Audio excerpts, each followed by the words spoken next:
안녕하세요 여러분. 부트 시간이에요. 반갑습니다. 선생님이 이 인사를 몇 명이나 들을지 모르겠어. 좀 마시면서 할게요.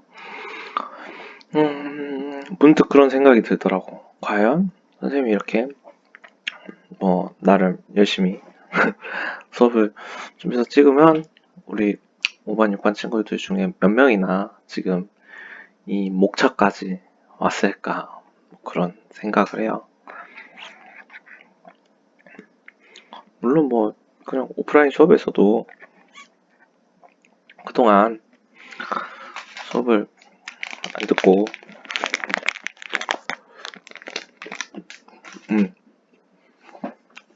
안 듣고 그런 친구들이 많은데 새삼스럽게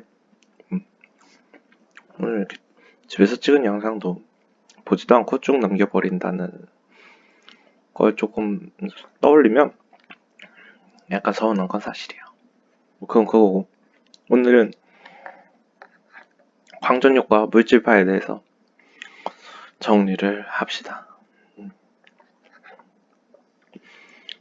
광전효과는 빛의 입자성을 너무 쩝쩝거리나? 빛의 입자성을 보여주는 어떤 단위라고 할 수 있고, 물질파는 물질의 파동성을 보여주는 어떤 거라고 할 수 있어요.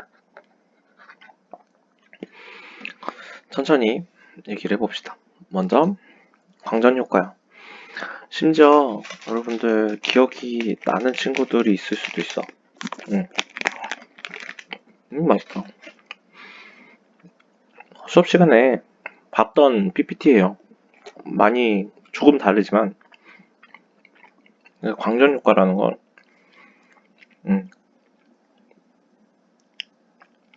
금속에 빛이 와요. 빛이 어떤 일정 에너지를 가지고 와. 그리고 부딪히면 이 안에 있는 전자가 튀어나온다 이거죠. 전자가 튀어나오기 위해선 전자가 이 금속으로부터 떠나려면 일정 수준 에너지가 필요해요. 야, 너는 얼마만큼을 내고 가라, 에너지를. 이렇게. 그래서 튀어나온다는 얘기는 얘가 운동 에너지가 생긴다는 얘기죠. 이렇게 쓰면 괜히까 운동 에너지가 생겨서 나온다 얘기예요. 그리고 이때 얼마를 내고 가야 된다 그랬잖아요. 이걸 일함수라 그래요. 일함수. 함수라는 말이 좀 거시기 한데, 그래서 이 금속마다 달라요. 어떤 금속은 에너지를 많이 주고 가야 되고 어떤 금속은 에너지를 조금만 주고 가도 되는. 그래서 이제 에너지 보존 법칙을 써보면 빛 에너지는 무조건 1함수 더하기 운동 에너지. 이건 금속의 1함수고요. 이건 전자의 운동 에너지가 되겠죠. 기호로 써보면 E는 W 플러스 KE 이렇게 표현할 수가 있겠어요.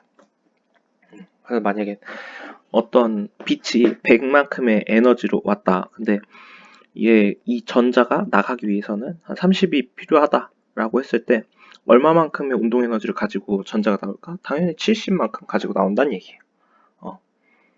그래서 그러면은 만약에 30만큼의 에너지가 필요해. 근데 빛이 온 게 25야. 당연히 30이 안 되잖아요. 그게 뭔 소리야?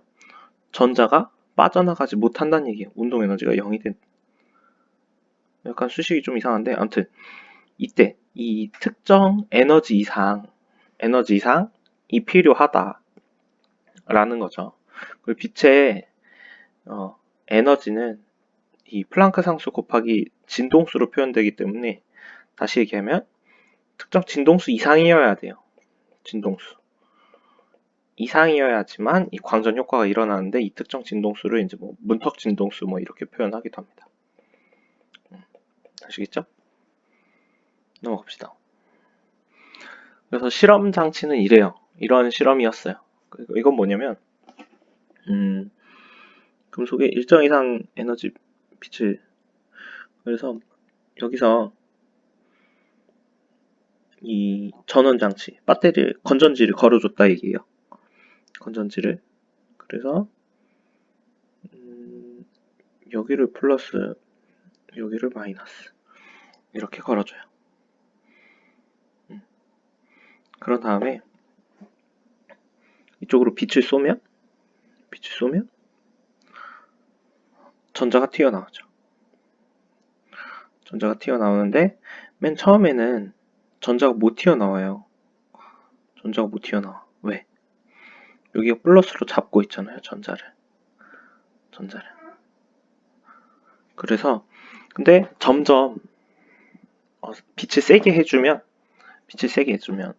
그래서 여기서 뭘 알아야 되냐면 빛을 세게 한다랑 큰 에너지의 빛을 가한다랑 구분할 줄 알면 돼요. 말이 좀 비슷해 보이잖아요. 그죠? 큰 에너지의 빛을 가하는 거랑 빛을 세게 한다는 거랑. 빛을 세게 한다는 건 뭐냐면 뒤로 가서 잠깐 아까 전에 이렇게 오는 빛 있죠? 빛이 이 빛의 입자성 얘기할 때는 빛을 마치 하나의 공으로 봐요. 공 이렇게 파동이 아니고. 그래서 빛을 세게 한다는 거는 저 빛 알갱이 있죠? 광자라고 하는데 광자의 개수를 늘린다는 얘기예요. 광자의 개수를 늘린다는 얘기입니다. 그리고 큰 에너지의 빛을 가한다는 얘기는 광자 한 개가 가진 에너지를 늘린다는 얘기예요. 이런 식으로. 그래서 선생님이 예를 들면 아까처럼 25만큼의 에너지를 가진 빛 알갱이로 때려요. 당연히 전자가 안 나와요. 그럼 여기서 빛을 세게 해볼까요? 그 얘기는 뭐냐면 25만큼의 에너지를 가진 알갱이를 더 많이 때려 넣는다 얘기예요. 이게 빛을 세게 한다는 거. 당연히 광전자가 하나도 안 나와요. 하나도. 그죠? 그렇게 생각을 하면 되겠어요. 진동수를 높인다랑 똑같죠? 큰 에너지에 빛을 가한다는. 그걸 이제 써놓은 거예요. 그걸. 그래서 당연히 광전 효과가 일어날 때 광전자 개수를 늘리면 빛의 세기를 세게 하면 당연히 광전자도 많이 나오고요. 전류가 더 많이 흐른다라는 걸 알아볼 수가 있어요. 문제를 한번 풀어보면 풀었던 거예요. 그래서 보시면 단색광의 세기라고 돼 있잖아요. 단색광의 세기. 이게 뭐라고? 광자 개수라고. 문제에서 읽어보면 T1일 때 광전자가 방출되지 않았대요. 이때 뭐만 쬐었을 때? A라는 빛만 쬐었을 때는 전류가 안 흘렀다. 광전자가 안 흘렀다 이거죠. 그죠? 그럼 이 A라는 빛의 알갱이를 일정하게 하다가 높여줬어요. 뭔 상관이야? 그죠? 안 흘러요, 안 흘러. A는. 근데 언제 흘렀어요? T2일 때 광전자가 방출됐대요. 그 얘기는 누가 더 에너지가 큰 빛이에요? 진동수 F만 따져보면 누가 에너지가 큰 빛이죠? FA 당연히 B가 큰 빛이죠. B가 큰 빛. 그래서 진동수가 A가 B보다 작다는 맞는 말이 됩니다. 그 다음 T4일 때 광전자가 방출된다 보면 T4일 때는 A만 작용하고 있죠. 당연히 안 되겠죠. 그리고 방출되는 광전자의 최대 운동 에너지는 T2일 때가 T3일 때보다 작다. T2일 때가 T3일 때보다 작다. 최대 운동 에너지는 어떻게 구해요? 아까 전에 빛의 에너지는 금속의 일함수 운동 에너지에 돼 있잖아요. 이 빛 에너지는 금속은 변하지 않는 거고 안 변하고 빛 에너지가 T2일 때랑 T3일 때랑 안 변하죠. 안 변해. 그죠? 빛 때문에 광전자가 발생하는데 B의 광자 개수는 증가한 게 맞는데요. 그거 말고 광자 한 개가 가진 빛 에너지는 같다고요. 그래서 같아요. 같다. 작다가 아니고 같다. 정답은 1번이 돼요. 이런 식이에요. 그다음 물질파를 한번 봅시다. 물질파는 뭔 얘기를 하는 거냐면 어떤 여러분 야구공 있죠. 야구공 이렇게 던져요. 야구공을 던지면 질량이 있고 이 야구공의 파장이 얼마냐라고 했을 때 이 야구공의 파장이 뭔 소리지? 라는 거예요. 파장은 어떤 물리적인 변화가 한번 반복될 때 그 변화가 공간에 전파된 거리를 말하죠. 근데 이 야구공의 파장이라니 이게 뭔 소리지? 물음표가 땅땅땅 미하 표시를 이렇게 땅땅땅 쳐주는 게 맞다고. 그래서 이제 아무도 생각을 못했던 거고 좀 기발하다고 하는 거예요. 근데 이 물질이 파동처럼 행동할 때가 있더라는 얘기예요. 그래서 하나 나오는 게 데이비슨 거머 실험인데 이거 뭐냐면 실험이 무슨 실험인지는 먼저 보여주면 여기서 전자를 쏴요. 전자를 쏘면 니켈에다가 쏘면 얘가 튕겨져 나가는데 어느 각도로 가장 많이 튕겨져 나가냐면 50도로 가장 많이 튕겨져 나간다는 얘기죠. 왜일까? 왜지? 왜 50도로 가장 튕겨져 많이 나가지? 했을 때 요거 물질파 드브로이파 같은 말이에요. 파장 물질파 파장 드브로이파 파장 같은 말입니다. 다 이걸 말하는 거고 이 전자의 이 입자요. 이 전자의 물질파를 계산할 수 있어요. 질량 있고 속도를 조절해서 쏘고 이건 상수니까 계산을 한 값이랑 뭐가 같냐면 이 니켈 있죠. 니켈을 확대하면 니켈 이 원자들이 이렇게 구조를 띠고 있단 말이에요. 구조를 띠고 있어요. 그때 이 구조 사이로 마치 파동이 온 것처럼 파동이 어떤 틈 사이로 파동이 오게 되면 회절이라는 현상이 생기는데 회절 그래서 가장 회절이 많이 생기는 지점을 계산할 수 있고 그게 50도라는 거예요. 그래서 이 입자를 파동처럼 그리고 계산해보니까 이 값과 일치하고 파동처럼 생각할 수 있는 거구나. 이런 입자들도 다 파장이 있구나. 이 물질파 파장이 있는 거구나 라고 생각을 할 수가 있다 이거죠. 그래서 이제 문제에서는 뭐 그런 식으로 나와요. 물질파 파장이 속도가 빠르면 물질파 파장 작다 뭐 이런 식으로 이 얘기예요. 그래서 문제에서 여기 나온 거죠. 뭐 어려 보이는데 어려운 거 아니에요.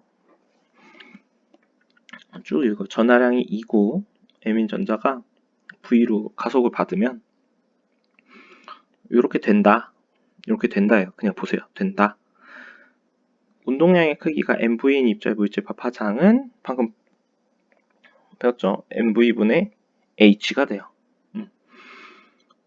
그래서 V로 가속된 전자의 물질파 파장은 나다라고 돼 있죠. 나. 그럼 어떻게 하면 되냐면 이걸 V로 정리를 하면 됩니다. V로 정리를 하면 어떻게 돼요? 이 V는 MV제곱 M으로 나누고 M22 볼트죠. V제곱 루트 씌워요. 이러면 떼면 되죠. 이게 V죠. 그러면 이걸 여기다가 집어넣으면 돼요. 그럼 MH 역수죠. 그래서 22 볼트분의 이렇게 그러면 들어가면 되죠. H 루트 안으로 2 M 2V 이렇게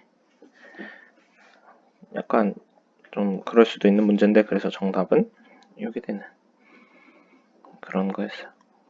일단은 요건 그냥 외우고 있는 거예요. 요건 외우고 있는 거고, 이렇게 쓰면 되겠습니다.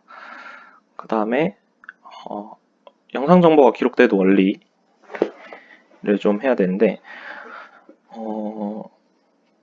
카메라를 찍는다, 뭐 디카로 찍든 뭘로 찍든 그 안에는 전화 교랍 소자 CCD라고 있어. CCD.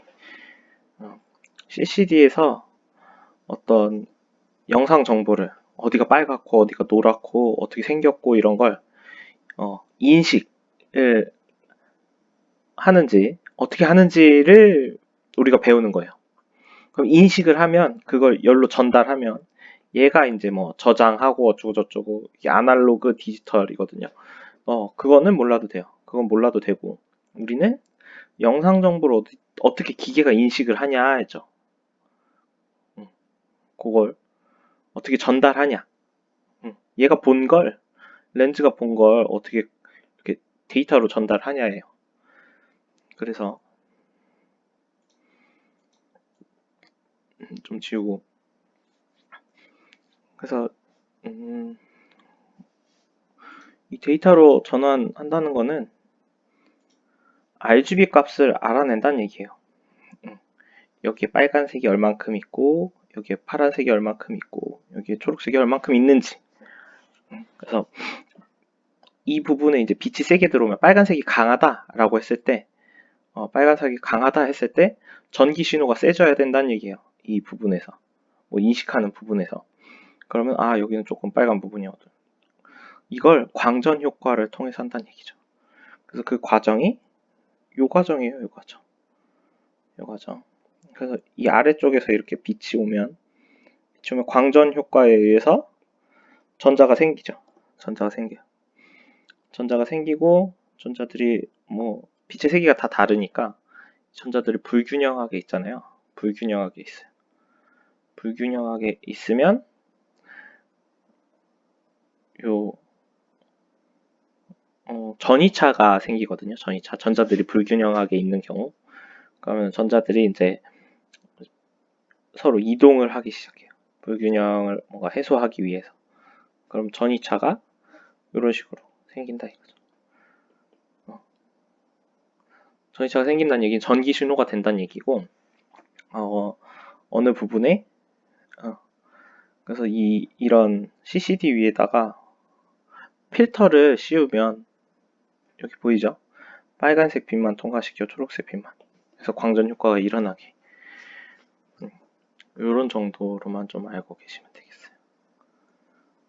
그 다음 전자현미경의 원리, 요거가 아마 조금 이해를 필요로 한 영역. 먼저 보시면 이건 빛이에요. 빛. 두 가지 빛이 이렇게 구멍을 통해서 스크린에 나타나는 경우에, 혹은 뭐 이게 우리가 보는 물체고 우리가 이게 눈구녕이고 이게 망막이라고 할 수 있어요.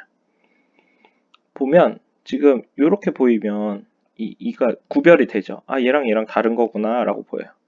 근데 점점 가까이 있을수록 잘 안 보이는데 막 이렇게 되죠. 그래서 어떤 두 물체를 구별할 수 있을 때 우리는 분해능이 높다라고 얘기를 합니다. 높다라고 얘기를 해요. 그래서 그러면 언제 이 분해가 잘 될까? 분해능이 높아질까? 인데 그거는 이 빛의 파장 있죠. 빛의 파장이 작을수록 분해가 잘 돼요. 근데 한계가 있죠. 우리가 볼 수 있는 빛의 영역이 있잖아요. 빛의 영역이 가시광선이라 그래서 아무리 그럼 빛의 파장만 계속 낮춰주면 되겠네요, 선생님. 이런데 가시광선이 우리가 볼 수 있는 빛의 파장이 정해져 있어요. 그래서 그것보다 더 낮춰서 보면 당연히 더 잘 분해가 되는 건데. 그래서 이제 뭘 써요? 전자현미경을 쏜다 이거죠. 전자현미경. 이 빛 말고 전자도 물질도 파장이 계산이 될 수가 있고, 이걸 이용하면 되게 작은 파장으로 이 파동을 만들어낼 수가 있고 우리가 두 물체를 볼 수가 있다라는 거예요. 아시겠죠? 그래서 이렇게 보면 m v 분의 h잖아요. 그래서 전자를 빠르게 쏘면 분해 능이 높아져요. 전자를 빠르게 쏠수록 분해 능이 높아진다. 더 잘 보인다는 얘기예요. 더 잘 확대돼서 보인다는 얘기입니다. 아시겠어? 아시겠어요? 그래서 이걸 두 가지 종류가 있어요. 하나는 여기 보면 시료가 우리가 보고 싶은 거예요. 여기 전자총이 있고 전자총이 있으면 얘는 시료를 뚫고 가요. 뚫고 가고 우리가 여기서 보는 거고 이 주사 전자 같은 경우는 반사돼서 나오는 걸 보는 거예요. 그게 가장 달라요. 그래서 특징이 있는데 이제 요런 게 보기로 나오죠. 그래서 시료를 얇게 만든다라는 어떤 거는 여기 투과 거 여기다 쓸게요. 투과 TEM이라고 하죠. TEM 주사는 SEM 이렇게 씁니다. 영어 약자요. 시료를 얇게 만들어야 되고요. 시료를 얇게 만들어야 되고 뭐시기야 얇게 하고 이 전자가 통과할 수 있어야 되니까 이 시료를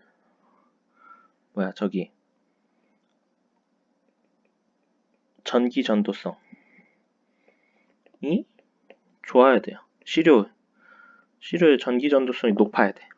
근데 전기 전도성이 높은 것만 우리가 관찰할 수는 없기 때문에 생물 시료 같은 경우는 표면에다가 금속을 코팅해요. 시료에 금속을 코팅한다 라는 키워드 어떤 지문 이렇게. 그리고 이 주사전자 현미경 같은 경우는 3차원 구조를 볼 수 있다 라는 거랑 배율이 조금 낮아요. 배율이 요거랑 비교했을 때 낮다는 얘기야. 다소 낮음. 배율이 높다 뭐 이런 특징이 있겠죠. 배율이 높음 뭐 이런 것 정도는 알면 문제를 푸는 데는 지장이 없을 것 같아요. 그래서 여기까지 해서 물질파 파동성, 입자성 얘기를 다 했는데